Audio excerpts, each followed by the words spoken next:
Good morning.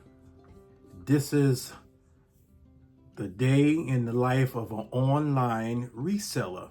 So we're going to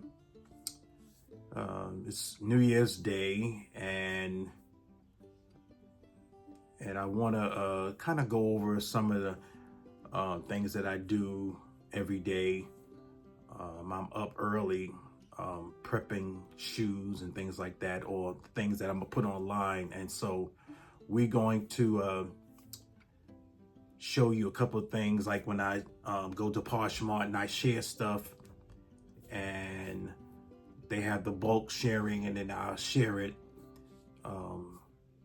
You got about 10,000 shares per day that you can utilize with Poshmark, and so that's something I do. Sometimes I'm up even earlier, 2 o'clock in the morning. I share it, or if somebody likes something, I do a quick offer to that particular person. So I'm excited for 2025. We're gonna hopefully get a lot of other opportunities to make money, to buy items. My online sourcing places that I go, like Goodwill, estate sales, and different thrift stores, or I get a lot of items from there. Like I said, I sell a whole lot of things, but I try to give a realistic view of how online selling is. I'm not making a ton of money, but I make some money. I have some good weeks. I have some bad weeks, but I don't come on saying I'm making 80, 90,000.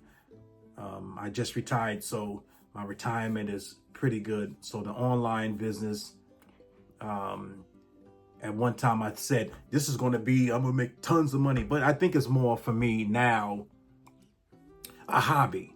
So sometimes you got to look at what you're doing and saying, is this going to be a business or it's going to be a hobby? Sometimes, and there's a lot of, I know a lot of people testifying, I'm making this, I'm making that, and this is how you should do it, and this is how this is going to work, and it's kind of different strokes for different folks. So everything doesn't work. I know a lot of people say, try this strategy, try that strategy, but if people don't like what you have, then they're not going to buy it. Or even if you follow every strategy,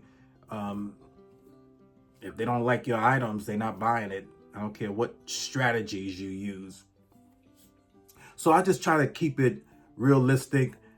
Poshmark gives you a guideline, or Macari gives you a guideline, or eBay gives you a guideline, and you just kind of follow it, and then you just have a hope and a prayer that it sells. But you still, saying all that, you still have to put out great items, the pictures, the description, and these things will help you with great pictures. So on my site, I put out the pictures are really nice and clear, white background and things like that. So all those little things that's going to help you. You can't take a picture, like for example, you can't take a picture with your cat and a pair of shoes right next to the cat. Even like in my little background, I got a lot of things in my background. Well, these little background things you wouldn't want in your photo when you are trying to make some money. It's not something that you're going to be doing or having in the background so you can make some money. So you want to be able to talk to the customer with the quality of your pictures, if that makes any sense. Your pictures have to look good. You have to have the white background and things like that. And there's a lot of tools that you can utilize to help you with the pictures of anything that you are trying to sell. They got Photo Room. I think they charge about $65 a year. And it's a pretty good service because it takes out all the stuff in the background, so you can have a nice sharp picture, like somebody shopping at Saks Fifth Avenue or Bloomingdale's. You want to be able to show a great picture of the item that you're trying to sell. So that's the bottom line. You want the pictures. For example, you have a pair of shoes. you don't want the shoes and then you got all this other stuff in the background showing. You want to show this shoe and make sure that everybody sees it inside, out, the back. As you notice, this particular shoe I'm actually going to put online today. These bottoms were cleaned. I don't have no pebbles. They're not dirty and dusty. Now this is a pre-owned shoe, but you want to make sure that your shoes, your items, or anything that you are selling looks good. I recommend Photo Room. That's a good tool to use. Or if you don't, just make sure that you have white backgrounds, white paper. Like I'm gonna turn my camera around just a little bit. Now this is some of the paper that I use. It's just white background on the top and then on the bottom. So this is something that, and then when if you got some things that you really want to show, then you can use some of the software that's available out there. There's so many different softwares. I just use one. I'm not trying to look all over the place and try to, the bottom line, people got to like what you're selling. So yesterday, it was a slow day. I just sold 2 items. Went to the post office and dropped them off. And so I try to have a good idea what I think people might want to buy. And so when you're out there looking or sourcing, you can't, and this is one thing I learned just over the almost 30 years in the shoe business. You can't pick stuff that you personally like. You want to get stuff that people really want to buy. And some little tools that I use, I kind of, if I see something and I get excited about it, and I said, well, let me just take a look at what this is doing on eBay, if it's even selling on eBay. And so you can have an ideal gauge that, oh man, it's like 200 pairs, but 150 sold. That's a good item. Somebody's buying that. But you might have an item that you think is fabulous. Like I have the E.T. Wright. These are E.T. Wright. It's patent leather and black. Now I know in the summertime a lot of people are going to get married, so this is a pretty good shoe. E.T. Wright is a good shoe company. They've been around for a very long time. But this is a baby calf skin and patent leather on the top, and this is a pre-owned. And look how good condition this is. Excellent use condition. So I know that somebody will buy it. I looked it up. Somebody might, this is pretty good buy. Not a lot of items out there, but when it comes around to like a wedding, a prom, or somebody just want to look snazzy. When I was younger, I would wear something like this, going out with a nice pair of dress wool pants on and a nice blazer, and this would stand out. Back in the 90s and 80s when I was doing a lot of church gigs. I'm a drummer, and back in New York I would play. So I would wear this. So you got to look at the quality of the shoe. Sometimes people will walk by this shoe because they say, who's E.T. Wright? But because I've been in the business, I know. So you want to get stuff that that it could be for a wedding and things like that. The comps might not be as great, but you can find stuff that people want to buy, and you can go on eBay and look and see if it's selling or if it's even there. And also another thing I use, I just do a Google scan, and I scan the item. I said, oh, it's selling over here, and it might not be saturated, but it might be rare or vintage. Basically, I think vintage is about 20. You got to be 20 years old. So I actually have a shoe that's 20 years old. It's called new old stock.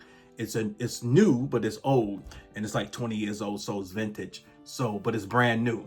So you got little things like that somebody might buy because it's rare, and there's a lot of, it's not saturated all over the online world. So these are the little things that I think is important that you look at when you selling. If you just starting out or have been doing it, and you say, well, I'm not selling anything, nobody's buying it.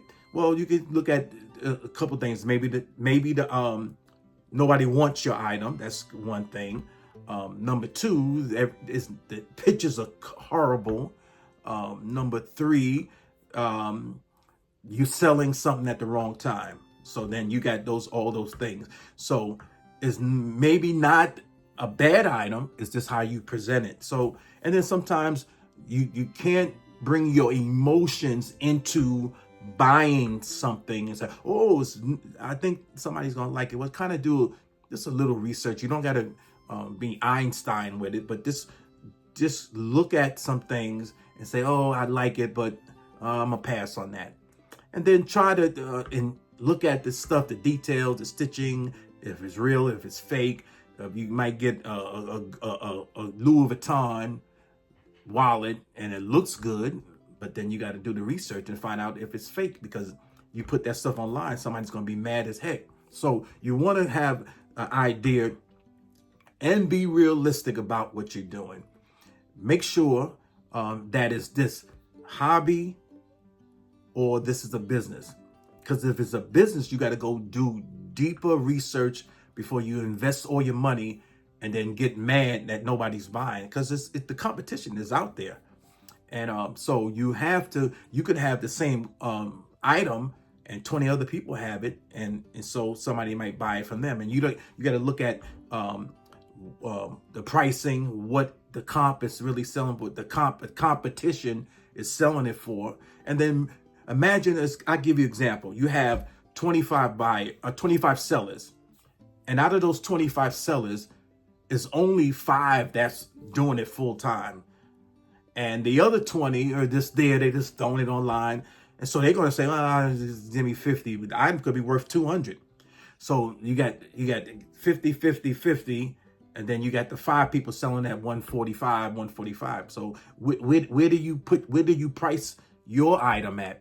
Because you remember, 20 out of the 25, they're not professional sellers. They're just putting stuff online. So always keep that in mind. So if you see a price for 50 and you think that's the right price because you saw one price, you want to kind of see what everybody's selling it for. And then you can kind of make a comparison. And then you can say, well, if he got 150 for, and somebody got it at 50, then you can kind of go down the middle, 75. And sometimes eBay gives you a kind of price, or even Poshmark and Mercari, they kind of give you a price gauge and where you should price it at. And sometimes they right on spot, right on the money with the price. And sometimes they're wrong because they don't know that this particular item is worth more. Like, for example, when I see a shoe, a Ferragamo, and they might have it, Mercari or Poshmark might have it at 70. This is a brand new shoe, it sells for $450. Well, I'm not going to price it at $75, even though they suggest that.